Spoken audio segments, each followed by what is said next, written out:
नमस्कार दोस्तों, एक बार फिर से मेरे इस यूट्यूब चैनल में आपका स्वागत है। यह किरण पब्लिकेशन का खान सर द्वारा प्रकाशित करवाया गया इतिहास का पुस्तक है, जो कि पीडीएफ के रूप में मैं डाउनलोड किया हूं।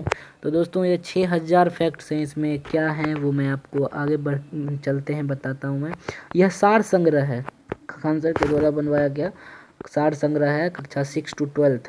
और इसमें प्राचीन भारत, मध्यकालीन भारत और आधुनिक भारत, कला एवं संस्कृति, विश्व का इतिहास, महत्वपूर्ण मानचित्र भी हैं। जी दोस्तों, आप लोग आश्चर्यजनक होंगे कि इतिहास की पुस्तक में महत्वपूर्ण मानचित्र कहाँ से आएंगे। दोस्तों, इतिहास में भी ऐसी घटनाएं हुई हैं जिसको हम मानचित्र के द्वारा समझते हैं। तो दोस्तों चलिए, अब हम लोग पढ़ते हैं फैक्ट्स। तो यह इतिहास को हम लोग 3 भागों में बांटते हैं। पहला होता है प्राचीन भारत का इतिहास, दूसरा मध्यकालीन भारत का इतिहास और तीसरा आधुनिक भारत का इतिहास।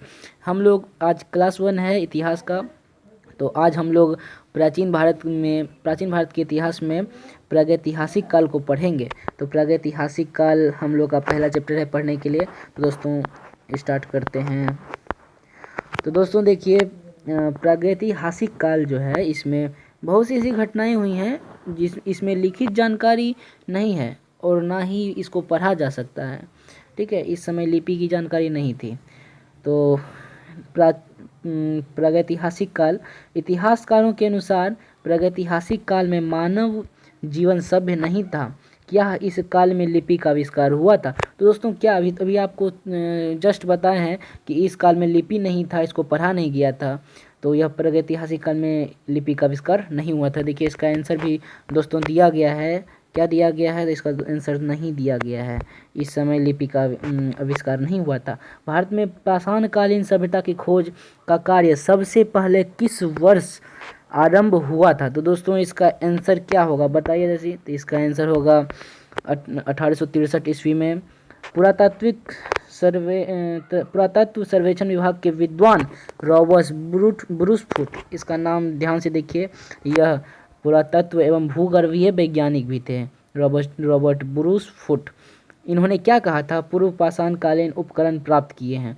यही रॉबर्ट ब्रूसफुट जो थे, यही सबसे पहले उपकरण प्राप्त किए थे। कहाँ से प्राप्त किए थे दोस्तों? तो ये पल्लव मद्रास से प्राप्त किए थे।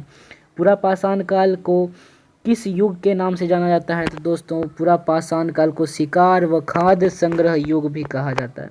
भारत में मानव के प्राचीनतम अस्तित्व का संकेत द्वितीय हिमावर्तन ग्लेशिएशन काल की परतों से प्राप्त उपकरणों से मिलता है, जिसका काल 2.5 लाख ईसा पूर्व बताया जाता है। उक्त उपकरण किससे निर्मित थे? तो पत्थर के, उस समय पत्थर के औजार मिलते थे, इसीलिए इसका नाम पाषाण काल भी कहते हैं। बोरी नामक स्थल की खुदाई से प्राप्त नवीनतम जानकारी के आधार पर मानव का अस्तित्व 14 लाख वर्ष पूर्व से माना जा सकता है। यह स्थल भारत के किस राज्य में स्थित है? तो यह महाराष्ट्र राज्य में स्थित है। पूरा पाषाण युग को मानव द्वारा प्रयुक्त होने वाले हथियारों के स्वरूप और जलवायु में होने वाले परिवर्तनों के आधार पर कितने वर्गों में बांटा जा सकता है? तो दोस्तों, जलवायु में परिवर्तनों के आधार पर हम लोग पूरा पाषाण काल, मध्य पाषाण काल और उच्च पूरा पाषाण काल या फिर नव पाषाण काल के रूप में बांटते हैं। 3 भाग है इनका। तो दोस्तों, तो 3 भाग में बांटते हैं। और पूरा दोस्तों, निम्न पूरा पाषाण काल या फिर पूरा पाषाण काल 1 लाख से 2.5 लाख से 1 लाख तक ईसा पूर्व तक था। और मध्य पूरा पाषाण काल 1 लाख से 40,000 और उच्च पूरा पाषाण काल, नव पाषाण काल 40,000 से 10,000 ईसा पूर्व तक था। जुरासिक काल का माना गया, जुरासिक काल या फिर इसको डायनासोर का युग भी कहते हैं हम लोग। तो जुरासिक काल माना गया था कब बताइए दोस्तों? तो जुरासिक काल माना गया पूरी तरह तैयार वृक्षीय जीवाश्म कहाँ से पाया गया था? छत्तीसगढ़ में जीवाश्म पाया गया था। किस संस्कृति को गरासस खंडक बकिटास्म संस्कृति के नाम से भी जाना जाता है? तो दोस्तों, इसका आंसर होगा सोहन संस्कृति। मध्य पुरापाषाण काल को नौवासा चरण की संज्ञा दी गई क्योंकि इस काल के उच्च कोटि के औजार नौवासा नामक स्थान पर प्राप्त हुए थे। यह स्थान भारत के राज्य किस राज्य में स्थित है? तो इसका आंसर होगा महाराष्ट्र।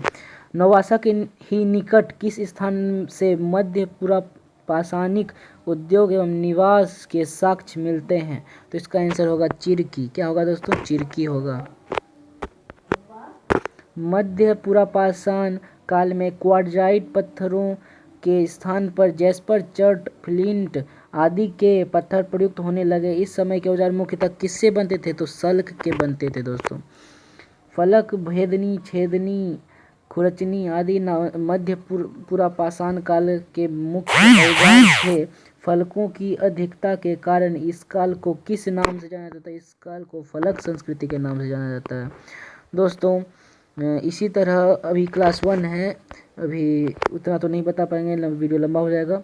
तो देखिए दोस्तों, आगे का हम आपको कैसा लगा ये ज़रूर बताइएगा, उसके बाद बताएंगे।